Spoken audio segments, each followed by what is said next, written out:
Good morning, everyone. I am Jenny Gates Beckman. I work for the Jewish Federation of Omaha, and I am here today with Annetta. I'm the editor of the press, and I thought it would be really great to do something new. Anxiety-inducing, live, not sitting behind my desk. And just at the moment that Jenny and I were kind of talking about doing something like this, Brett popped up with this book.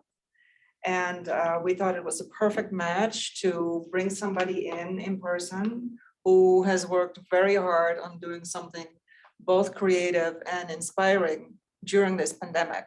So that's how we ended up here. So this is the first of a series, and we're going to have every other month, we'll have a different local author speak about their book, and hopefully it'll inspire you to get their book and read it, but you don't have to. That's the key. This is a series of, it's basically interview style. We want to talk to Brett about his book and how it came to be, and then you might want to go get yourself a copy and read it so you can hear what we're talking about.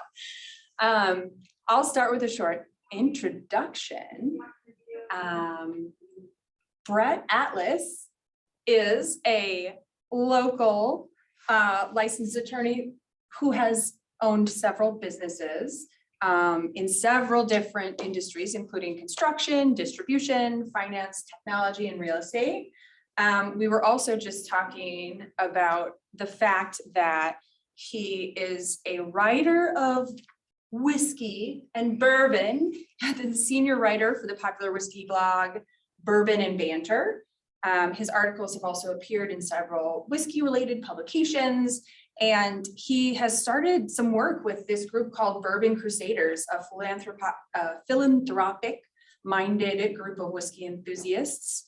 And they together have raised millions of dollars for various charitable organizations, including most recently helping with some of the damage that the tornadoes in Kentucky caused. So obviously some of you here today might know him as the husband of Stacy Atlas, very important.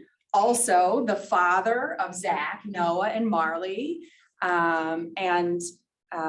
There have been connections, the families at both Temple Israel and Bethel, and obviously over the years you've been involved in Federation work and this campus, and so it's really great to have you as our first author. It's great to be here. Thanks for having me. Welcome. Thank you. So what we'd like to do is kind of have you start off by giving us a short introduction to your book. What is it all about? What is this? What did you concoct? Give us a nice introduction. So I think it is a guide to helping each person identify the most meaningful and important things in their lives, and giving them the motivation to get the most out of it. We only get one of them. So that would be my elevator pitch. How it came to be, I'd say, going back, I'd say ever since I was young, I was, always drawn to solving puzzles and riddles, and really life is the biggest one. And, just over the years, just reading a lot, talking to people, just trying to figure out, what life is about, what are we supposed to do while we're here. And my dad was, one of probably my most trusted resource in that area. Always, dispensing wisdom and sharing anecdotes, and always seemed to have a lot of the answers to the questions I had. And then when he passed away a few years ago, I was saddened to learn that he hadn't recorded any of it. So all that knowledge was just gone. And that had a big impact on me. And I thought of my kids, and I was determined to ensure that they'd have the benefit of all that I'd learned, and through my experiences and reading and all I'd gone through, and wanted them to have that and have the answers to questions that I may not be around to answer. So I wanted to make sure that was documented. And so, in the end, what you have here is, it's really the book that I wish someone had written for me. So what I'm hearing is that a lot of this has to do with relationships, the relationship you had with your father, the one that you have with your children and hope to continue to have in the future, and putting some of that on the page. Writing a book in and of itself can be a bit of an isolated process. A lot of writers sit down with the door closed, kind of busy with your own mind. Can you share what it's been like to start this by yourself and then over time have other people slowly start reading bits of it until the day that it fully became this book? Yeah, it's certainly a process. You said that right. So I, as you mentioned, I've written some articles before, and I edited a book for somebody. So I was vaguely familiar with the process, but nothing like writing and getting a book published. So I started the book before the pandemic. It wasn't a pandemic project when it began. So I had all these ideas. I had all these highlighted books, things I'd written down, notes, all of these things. And I think the writing of the book is a good microcosm for the concepts in it. The time, relationships, and money. There's a Venn diagram in the book, and in that order, we all have those three main resources to allocate, and it's up to us to decide how we use them. And so, writing a book, the first thing you have to come up with is time. And for me, there was family time. I wasn't really willing to give up any of that. And my kids and my wife are around. I enjoy being with them. I wasn't going to shut myself away from them and miss out on that. Likewise, I wasn't going to work on it during the day and risk having my business fall apart. So it came down to personal time. And so for me, I'm a morning person. I get up every morning, read for a couple hours. That's my time. So that became the time that I was going to allocate to writing. And so I sat down, I wrote the book in sections. Each time I finished a section, I gave it to my friend Scott here to review, and he would review the section. He would make his comments and notes and get it back to me. And that was really valuable for me because you write differently than you read. And when you have someone who knows you, but who can approach it with an eye towards, what is somebody who doesn't know you going to think? Does this make sense to them? Do you need to change this? So that was very, very helpful. So, worked on that in three main sections till it was done. And that process took about 8 or 9 months. And then, the manuscript is done. And so you think it's pretty good. Obviously, I knew it needed work, but you're pretty happy with it. But it's nowhere near finished at that point. And so you took the manuscript and then you sent it around. I have a couple friends who are authors, and I went looking through books to identify publishers that might be a good fit. I went on Google. I talked to these people and sent it out to a bunch of people. Ultimately, I had 3 offers, different offers. And that process took 3 months. And then when I selected the publisher, that editing process began. And that was a totally new experience for me. You think that I'm going to take my book and I'm going to put it in this machine. It's going to get edited and come back this perfect thing. That doesn't work that way.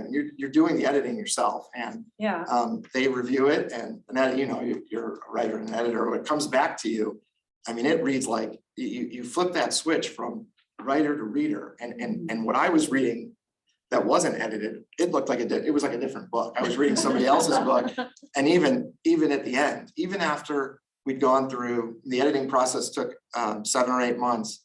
Even at the end, I had the last edit. I had 30 pages of changes to make, and so that's if I one piece of advice I think I would give anybody, whether they're doing a project for work, writing an article, a book, whatever, is give yourself the space to step away and come back to it, because you know, like I said, that switch flips and you're a reader instead of a writer. So, Mhm. so we edited the book, you know, it was done, and then it got published. And so I started writing it in, you know, winter of 2019. It was done, completely done and published in fall of 21. So, you know, the whole process was just under a couple of years. Now, you said you were scoping out different publishers. You ended up going with a local publisher. So did that make the experience any different? How was that like? Well, I'll say a couple things about that. For the interesting thing about our local publisher, it's Atticus Books here in Omaha, was, excuse me, there was it was a big national publisher that I was really, you know, excited about. And, you know, they had a fancy website, lots of books, all the resources, you know, said all the right things. You know, it was really exciting, you know, the marketing department. But when I asked them about, you know, what is the editing process like? We think it's great. You know, we just need to make a couple proofreading changes. You know, this is going to be wonderful. Well, I knew it needed work. It wasn't done. And that, you know, that didn't sit right with me.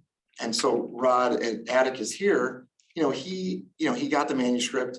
The first time we talked, there was a long conversation. It was a lot about, you know, he wanted to know about me. He wanted to know about my journey through this. He wanted to, you know, how he told me how he got involved in this and the process. And, you know, I really liked that. But what really stuck out for me was, you know, I told him, you know, I'm talking to a couple other publishers. I'll get back to you. Well, he would send me, you know, hey, just, you know, I know you have no pressure. I know you haven't made up your mind, but I was going through your book, and, you know, here's some ideas for you. And he just took it. We didn't even have a deal yet. He took it upon himself to make some changes, and, you know, that really that really meant a lot to me. And that I knew that, you know, I was gonna have a partner in this, and somebody who cared enough to make it be, you know, as good as it could be. Yeah. And so, you know, how the experience was, you know, unfortunately the pandemic did come. And so, you know, I think it's less about having a local publisher and more about the kind of people they are, because we did the bulk of this remotely. Mhm. But I would say ultimately that this book would, I mean, during the editing process, they pushed me, you know, they fought me on things that they thought, you know, this really shouldn't be. And when I really wanted something, they let me have it. So it was a really good partnership, and you know, this book wouldn't be what it is without them.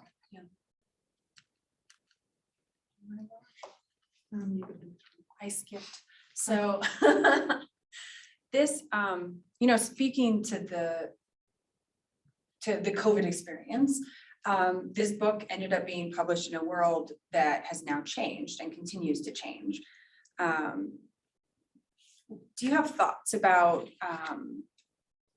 how some of the aspects that you covered in this book can help us navigate those changes that perhaps none of us may have been able to predict?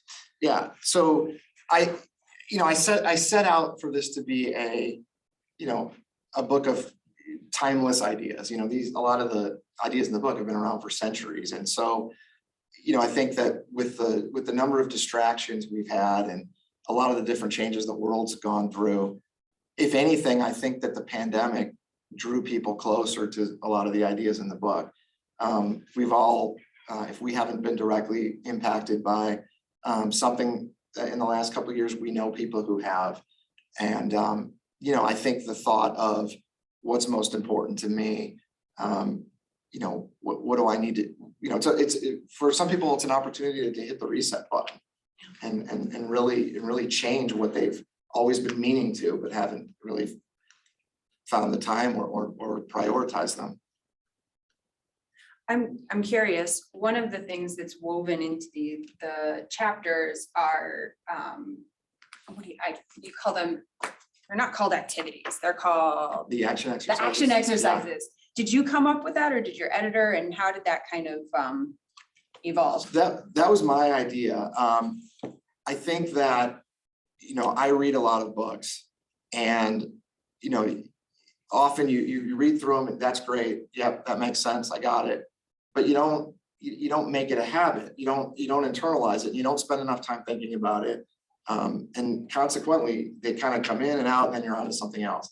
I think these specific exercises were designed to, and obviously not everyone's gonna stop and do them, but if you do take the time, it helps you focus on what you just read.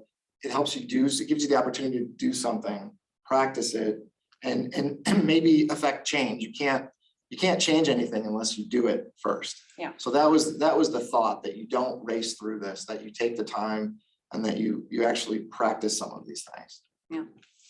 I have a follow-up question to something that you said earlier, about the reader knowing who you are and getting to know you. I felt that as I was reading the book, I was very aware that I was reading Brett's book. I don't think you can avoid that. So I'm wondering, what is it like for people who have never met you, have no clue who you are? Have you heard anything from readers like that, and what is their impression? Yeah, that's really the most rewarding thing for me. When somebody who doesn't know me reads it and it resonates with them.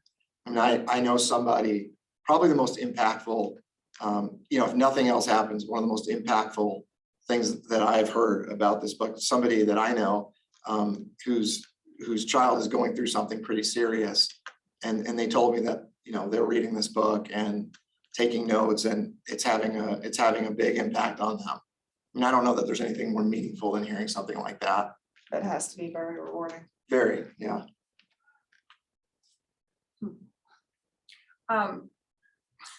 We actually have a question from the chat. So what would you say to an inspiring author who doesn't know just how to get started or is nervous to put out work that could be criticized? I think that's I addressed that in the book, actually. If you read that, you'll see more of my thoughts on that. But I would say that the first author had to put pen to paper, right? If you have something to say, I think you need to say it and not worry about what people think. I had the same thoughts going through. I've never written a book before. Why do I think I can write something? Why do I think anyone would want to read it? I just felt like I had something to say that I thought was different. I had a reason for writing it, and I just ignored those thoughts and pressed ahead. So I would say, if you feel like you need to write something, you have something to say, I wouldn't let your own insecurity stand in the way. Oh, that is great advice. Thanks. That we need on a bumper sticker. So I have this big question. When I was reading it, something that really stood out to me was you are willing to be extremely vulnerable in some of the writing, especially early on in the book. And I'm going to read my question.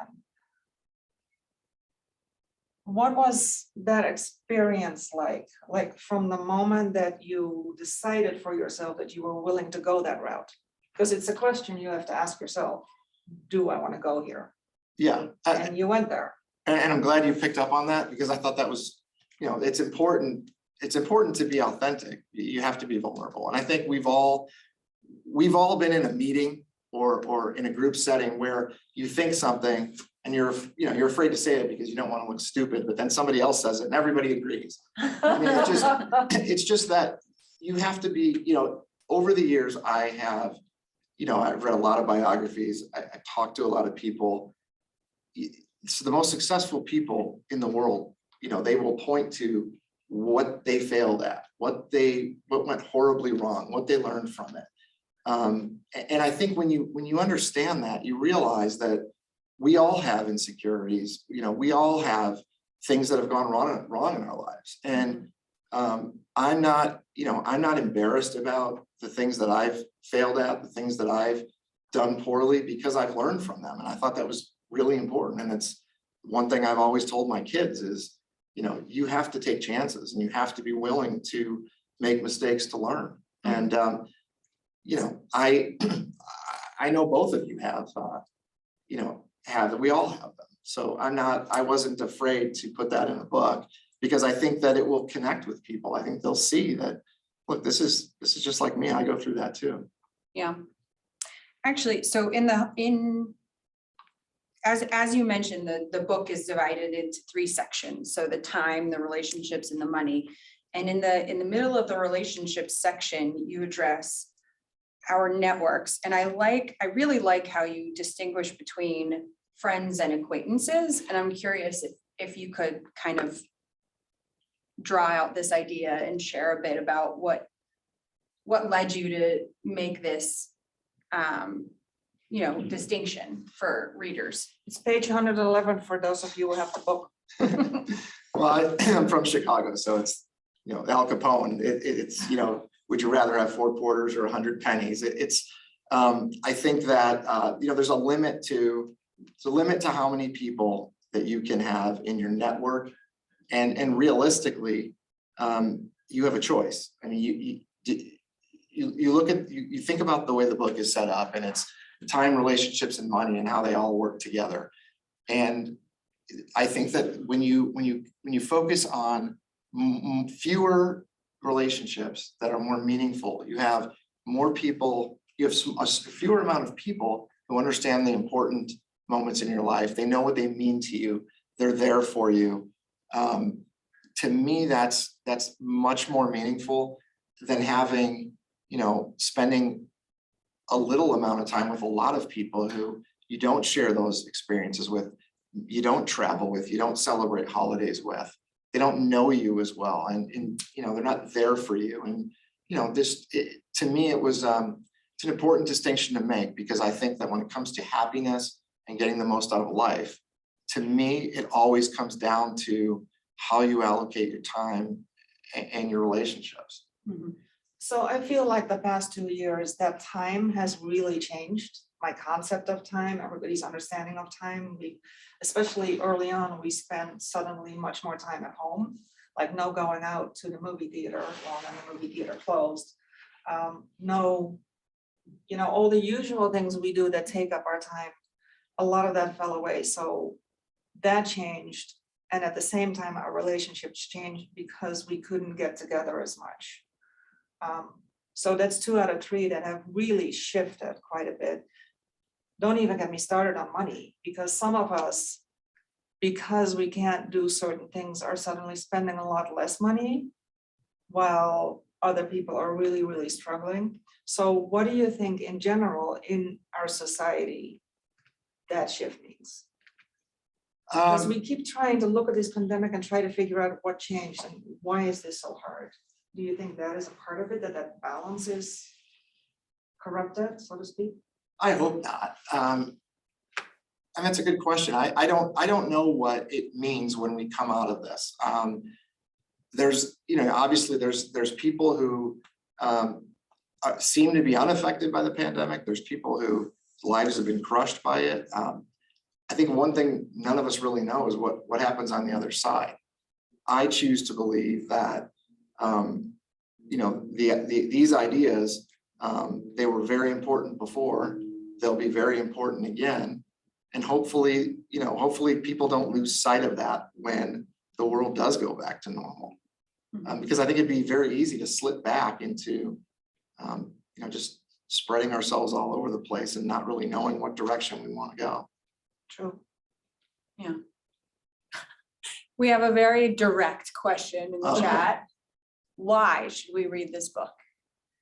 I like that question. I- That's a great question. I like it too. Add that to the rest of the series. You answer it first, and then I will answer it after that as a reader. How's that? Here's how I would answer it. I think it's a great question. Because I've read a lot of books and I've spent my life really, searching for these answers. And if I felt it was important enough to take all of that and put it in a book, and I think it's worth you reading it to get the benefit of all of that I worked hard to put together. So I'll tell you why you should read this book. So when I read it, my biggest thing was I recognized so much of what you were saying. I just hadn't phrased it like that before, but it was like every other page I would talk out loud to myself like, oh my God, that is true. Oh, that's a good point. I normally don't talk to my books that much, but your book, I'm rambling. It's just very recognizable. Thank you. Both the problems you pose and the solutions you offer, I think they hit a certain tone that's recognizable and doable. And digestible. And you're not talking down to the reader, and that's very important. I appreciate that. Like, it's not a, oh, you have problems, I'll solve them for you. It's not like that. So no mansplaining. Thanks. And we put this in a lot of the promotional materials, because I really like this phrase, that you used a great variety of sources. And it basically started with a collection of Post-it notes. And we can't imagine that you're going to stop collecting inspiration like this. You know, you have a lot of life left to live. So we're curious, you know, what's next? What is there going to be a follow-up, We're or? imagining that there's already 2 shoe boxes in your closet filled with sticky notes. Since you published the book. They're all over. I mean, The it, secret trove. it's, you know, notes on my phone, it's highlighted books, it's a lot of different things, but you know, I didn't set out to become an author. I didn't look down the road at, you know, what's the next book gonna look like? Nothing like that. I mean, I guess all I would say is I'm still reading all the time. I'm still making mistakes. So there's still a lot to learn. I don't know what the future holds right now. I mean, this is, to me, it's like having a newborn. You know, I'm happy this is in the world. You know, I'm still living with it. I'm enjoying it. You know, I love sitting down and talking with you and you know, our audience here, and you know, I don't know what's next. We'll see. I'm not opposed to writing something, but it would have to be something meaningful enough to commit to going through that process again, because it was you know, it was rewarding, but it was you know, it was a lot of work.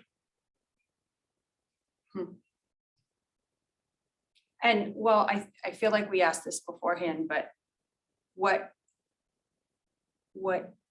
kind of reaction are you receiving from the people who are close to you in your life, your family? Yeah, and what your does friends? Zoe think? She's watching. I think it's been very positive. Surprisingly so. You never know what you're gonna think when people who know you. I mean, people have said, I didn't know you were writing a book. I mean, I deliberately didn't tell people. I didn't want people to know. And you know, the people have said it's you know, they've enjoyed it a lot. They learned something about it. They think they liked the way it was put together. So I'd say it's been pretty positive, unless they're lying to me. Well, I was wondering, like, it to me, I use the word digestible because it's really, it's organized nicely, and you have recurring, you have those activities, but then you also have a lot of quotes and stories, and that makes it definitely an enjoyable read. Do you see this as I mean, it's interesting. I think of it as a great graduation gift, or a book that a group of people who are trying to better explore themselves and each other can like read as a group. I'm curious if other people have shared how they've used the book. Yeah. Or other than it's like, it seems like it's not just a book that you want to sit down and read like a novel. It's more, you could pick a chapter every day and kind of just, you know, focus on that, and then use it as a teaching tool in a variety of settings. yeah, have some reflection, self-reflection. And Yeah, I think, well, so a couple people have said they're gonna introduce it to their book club, which I think is fun. But yeah, a lot of I've gotten multiple comments about, you know, I'm gonna make my son or daughter read this before they go to college, or you know, they're graduating college. I think this would be great for them as they start their life. And you know, I think that's kind of what I had in mind. It was, you know, the age my kids are at, you know, that they were kind of my intended audience, but I think it's nice that, you know, usually there's a target demographic, but it seems that, you know, really anybody from high school to, you know, 30s and even 40s have appreciated it. So that, I don't know if that answers the question, but. I mean, I feel like one of the pieces, you should make sure your children receive it by the time they get their first job, because I feel like once you have a job and you're like earning income in your own name, you need to start using some of the advice you give on putting money away, right? Yeah, I think it's, you know, it's also, I've wondered this too, that, you know, I'm writing it from where I am in my life, and, you know, obviously my views and what I've learned have changed over the years. And so I think that every person's perspective as they read something like this is going to change as they get older. So, you know, my kids might read this and, you know, some things may go over their head, some things they may not understand. And then in 10 years, it might mean something totally different. So, you know, that's also, and that's what life is really about though, isn't it? Well, and what are you going to think if you read this 40 years from now? You know, that would be a really interesting question to ask then. I think the other thing is, it struck me that, you know, you talk about we all make mistakes. The book is not set up to help people avoid those mistakes. Instead, to acknowledge the mistakes and then learn from them, which I think is a nice departure from what a lot of books in this genre do, where it sounds like they're trying to help you avoid mistakes. I think if you avoid mistakes, you're missing out on opportunities to learn. Well, you're gonna have to close the door and stay at home. Yeah. Because the minute you step outside, mistakes are there. We have the same question from several people, Oh. so it must be a good one. I'll read it both ways. So Karen's asking, does anyone try and challenge your ideas or outright disagree and want to have a debate with you? And then also, has anyone contacted you and said, you missed the mark here, or other criticisms? The honest answer is no. I would welcome that, obviously. I mean, I always welcome the opportunity to be wrong.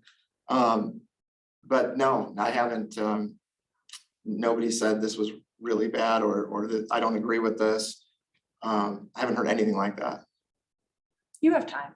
I hope, my hope, honestly, my hope would be if anybody watching this has that feeling, I would encourage them to reach out to me. I'd love to hear it. I'd love to discuss it. Well, it was explicitly phrased. This is a curiosity question, not meant to be opposition. No. Research purposes only. That's perfectly fine with me. Yeah.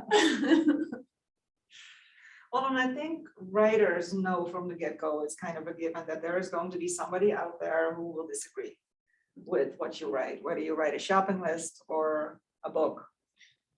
I think that what I have in my favor here is that I don't think these ideas are particularly original.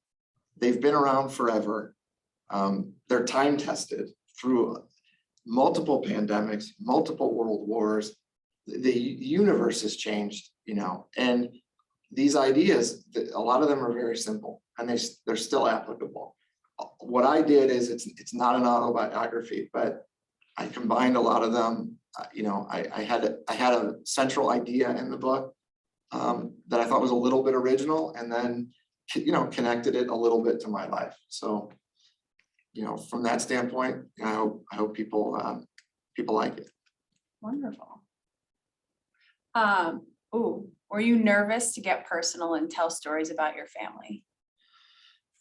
That's a good question, and not just my family, but some of my friends. I was nervous. I wasn't nervous to share it from my point of view. I was nervous people have different levels of privacy, and I was nervous about upsetting them or sharing something that they weren't comfortable with me sharing. Mm-hmm. So the answer is yes. I take that. I'm less concerned about myself, but you know, I'm sensitive when it comes to people I care about. That makes sense. So Zoe feels great pride in what Brett has accomplished. His book crosses over to multi-generations. How wonderful is that? A great resource for everyone. Thank you. That's a nice comment. That is very nice. Did we have a wrapping up question? I am kind of ready to move over to the bourbon. So, A little early in the day, isn't it? no, yes, well, yes, it is early. So we don't just have Brett here for his book. We also want to ask some additional questions about some other things that are happening in your life. So as far as wrapping up the book, if nobody in the audience has any last minute question, I don't think so. do you have a closing thought? Or a question you wished we had asked you? I think, honestly, I think you asked some great questions. I can't think of anything to add. Okay. Well, I want to hear, so how did you go from enjoying a spirit to raising money on its behalf? Like on behalf of bourbon, you have raised all this money. Yeah, it's kind of wild. I think people don't realize the the generosity that's in that community. It's so I liked bourbon. I've never been a huge drinker, but I like the aspects of it. It's authentic. There's a real history there. I really just got involved in that, and then had the opportunity to write for this Bourbon and Banter several years ago, and got to really, and I wasn't just writing reviews. I was digging into the people and the stories, and really got into that. And through that, what I really liked was to tie it to the book, because it's a big part of my life. The relationships aspect, it was huge for me. The people I've gotten to meet, the experiences I've gotten to have, it's really unique. Some really special people. And I joined this group called the Bourbon Crusaders a few years ago, and became a leader in that organization. There's only maybe 25 people in the group, but we had an annual charity event each year, and we worked with all the different distilleries, and just had so much fun putting these events together. And we started raising one event we did. We raised $400,000 for cancer research. And then we came back and said, we set our sights really high. Let's do something local for Kentucky. We'll raise some money for local food banks. We'll keep it low key. And then we topped that the next year. It was an even bigger event. And, it's really, I've done fundraising work here, and just rewarding to do things for other people. And so just even most recently, that for the tornado victims in Kentucky, the KDA, the Kentucky Distillers Association, asked our group to help lead the fundraising efforts. And we did an event, in less than a week, raised $3.5 million for the tornado victims, all through bourbon. So it's just been an incredibly rewarding experience for me. And I need to share, Yeah. Fun fact, due to your incredible work and generosity, the governor of Kentucky made you an official Kentucky colonel. Not yet. I mean, that's what Stacy is saying. Okay. So you'll have to battle that out when you get home. What does that mean? That hasn't happened yet. The So. Kentucky Oh. Colonel. I don't know, but it sounds cool. I want to hear all about that when it happens. Well, I'll And come, pictures. You'll have to talk to her and it'll be in the Jewish Fest. I'll come back and we'll talk about that. Do you think that hobby and experience influenced any of the content of this book? Maybe in the standpoint of the experiences and the relationships I've had, and just how much how happy it's made me to participate in helping other people, and give it kind of gives your life a different context. All right. I see Mark Kirchhoff's humor here. He has asked how much bourbon one must drink to raise $400,000. I mean, you don't really have to drink You don't have any. to drink any. That's the key. That's a good answer. So you're talking about the fundraising. As part of this hobby, do you also like know all the ins and outs of the bourbon industry, how it's made? Can you smell a bottle and tell me what's in it? I'm fascinated by that because I can't do any of those things. Yeah, I think and it's different for each person. I can't taste 400 different things in a bourbon. Like you'll read tasting notes of like South African creme brulee or stuff, nothing like that. But I do, I know what I like. I know what's really good. I know, as far as the industry goes, yes, I know a lot of the, major people in the industry. I know a lot of the people who write about it. I know the people who make it. Some really terrific people, and I've gotten some wonderful friendships out of that. And I've gotten to enjoy some pretty special whiskeys in the process. So it's been pretty fun. So why haven't we had a bourbon tasting at the J yet? Is that may be something we need to discuss afterwards. Happy to do it. To be continued. Andy wants to know where you can find Pappy Van Winkle. Of course, Andy's asking that question. Well, you can come over to my house. That's probably your best bet. That's funny. It's still pretty difficult to find. I still remember a wedding I was at where they had one of those at the bar, and there was like just you could see the wave of people who knew bourbon freaking out. Yeah, it's it's always kind of been the gold standard. There's a great history there too with that brand, and I think it's one of those things where most people can't get it, so there's kind of a backlash. Oh, it's not that great. Oh, there's better stuff. But if it wasn't for Pappy Van Winkle, I don't know that a lot of what's happened in the last few years in bourbon would have taken place. Like it's really elevated bourbon from a everyday drink to something that can compete with some of the finest spirits in the world. Yeah, wonderful. Well, I have had a really wonderful time, and I'm so Me too. glad. Before we do any final closing notes, I do want to thank Annetta, because this whole series, the collaboration between the Jewish Press and the community engagement and education arm of the Federation, it's been such a joy to go through and find our local people who have written things. And so that's another, shout out to, if you know someone who has written a book. We have most of the months filled out, but For 2022, but there's more years after that. there are many years. We can keep going. So And I think a big part of this is also that, the big question for our agency has been, how do we tell stories going forward? This is one new and innovative way to tell a story that is nothing like writing a piece and putting it on the page. So that's exciting. And I think as far as a newspaper, we should be engaging. We should engage community members. So the community engagement arm of the Federation is the logical. So we have more exciting things coming, because you put me and Jenny in a room together. we have a very long We list. come up with crazy ideas. No, I'll speak to that. This has been a lot of fun. I really appreciate you having me here, and I enjoyed it. Well, and I think it's the alternative to saying, okay, we can't do this, we can't do this, we can't do this. Well, what can we do? And this we can do.